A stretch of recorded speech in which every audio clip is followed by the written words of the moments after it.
Bom dia, pessoal! Como é que vocês estão? Eu estou muito feliz de estar aqui de novo. Hoje a gente vai estudar custos e vamos juntos novamente resolver 4 questõezinhas. Vamos lá. Questão 1. Você gastou 30% do orçamento de 1 milhão do seu projeto. Se seu IDC, índice de desempenho de custos, for de 0,9, qual é o seu VA, valor agregado? Opção A, 301,7K. Opção B, 333,3K. Opção C, 300K. Ou opção D, 270K. Alguns segundos. Vamos lá, aqui a gente está falando sobre análise de valor agregado. Aqui ele te deu 2 elementos, o índice de desempenho de custos e o meu custo real, que é 30% de 1 milhão. E ele está me pedindo o valor agregado.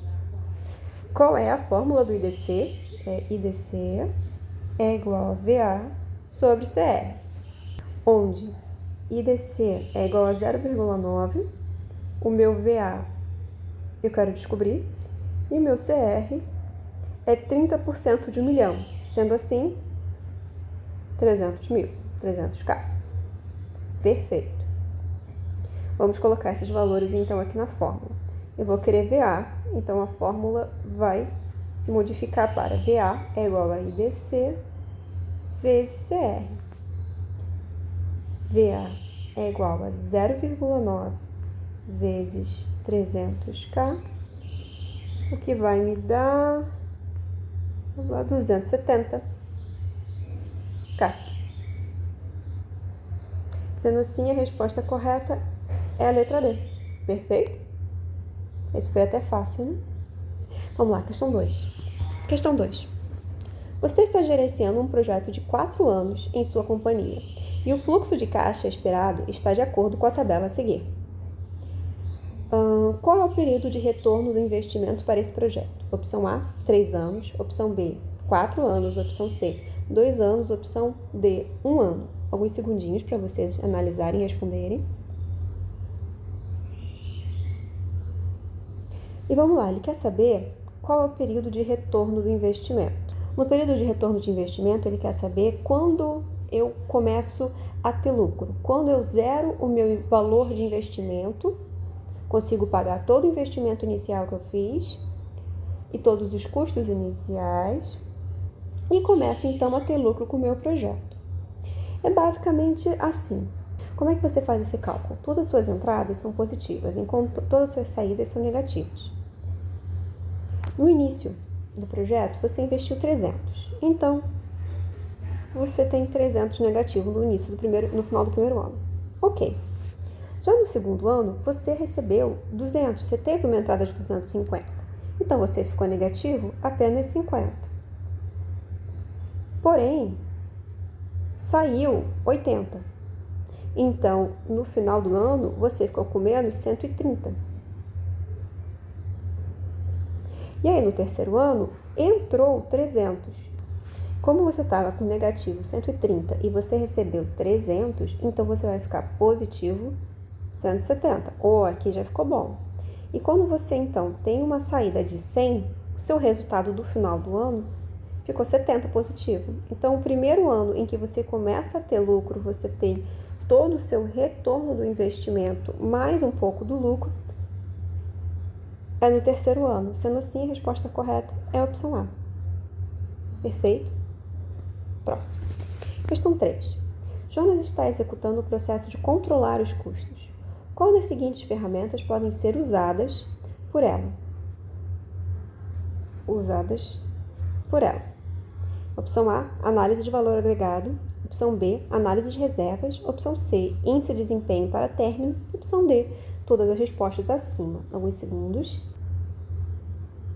Vamos lá, aqui a gente está falando sobre o processo de monitoramento.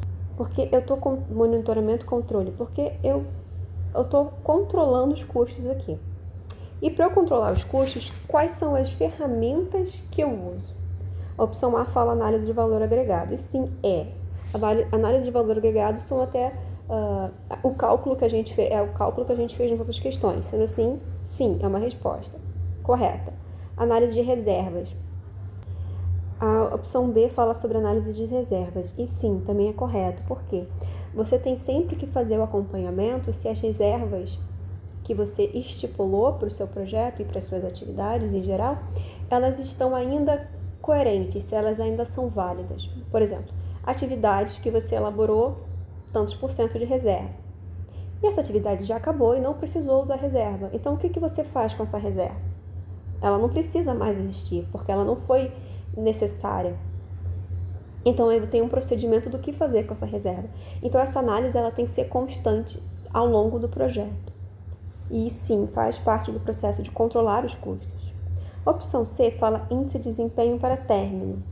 E o que é esse desempenho, né? Esse índice, ele fala, ele analisa o custo real que você está tendo, que você tem com o seu projeto, quanto você já gastou e qual é o valor agregado, quanto você realmente produziu.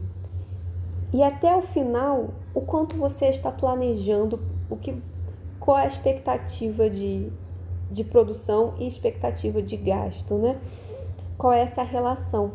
Então, essa relação sempre tem que ser estudada. Então, ela também é uma análise que você tem que fazer durante o processo de controlar os custos.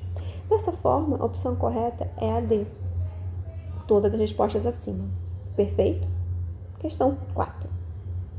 Qual das opções a seguir pode ser considerada entrada no processo estimar os custos? Opção A, linha de base do escopo. Opção B, cronograma do projeto. Opção C, registro dos riscos. Opção D, todas as respostas acima. Alguns segundos.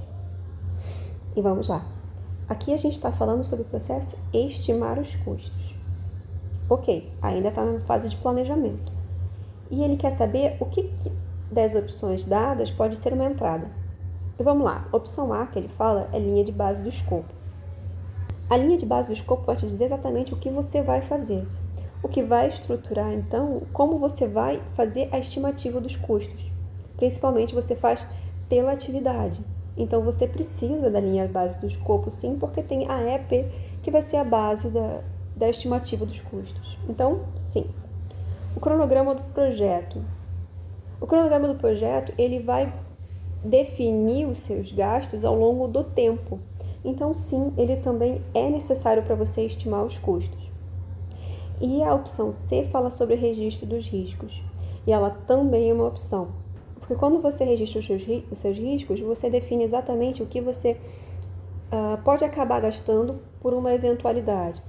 E os riscos, eles vão estipular, eles vão definir a sua reserva das atividades ou do projeto em geral. Como eles influenciam fortemente a reserva, eles têm que ser analisados também. Dessa forma, a resposta correta é a letra D. Então, essas são as respostas de todas as questões. E muito obrigado!